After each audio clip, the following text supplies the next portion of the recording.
Hey hello everyone, চলে এসেছি আজকে একটা শর্টস ভিডিও নিয়ে। তো এখন চলছে আমাদের বাড়িতে কি বলতো, সিজানোর কলাই ভাজা। তো মা কলাইগুলো ভাজছিল, নানা রকমের কলাই থাকে জানো। তো আগেকার দিনের তো এগুলো উনুনে বালিতে ভাজা হতো, ওই মাটির খোলাতে, কিন্তু এখন তো উনুনের চল নেই, তাই গ্যাসেই কড়াইয়ে ভাজা হচ্ছে আর কি।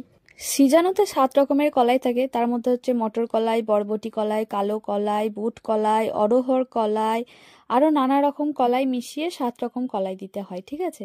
তো কিছু কিছু কলাই পরিমাণে বেশি থাকে, এই যে এগুলো হচ্ছে অড়হর কলাই। আর ওই যে একটা ছোট্ট প্যাকেটে রয়েছে, ক্যারি প্যাকেটে, ওখানে 7 কলাই 7 রকমের আছে। এটা বুট কলাই, কালো কলাই, মটর কলাই আর হচ্ছে বরবটি কলাই, এগুলোই পরিমাণে বেশি দেওয়া হয়। মা সেই কলাইগুলোই ভাজছিল। আর তোমরা যারা যারা ভিডিওতে দেখছো, তোমাদের বাড়িতে কি কি কলাই ভাজা হয়েছে আমাকে অবশ্যই জানিও, ঠিক আছে। তো চলো, ভিডিওটা এখানেই শেষ করছি। সিজানোর দিনে আবার দেখাবো।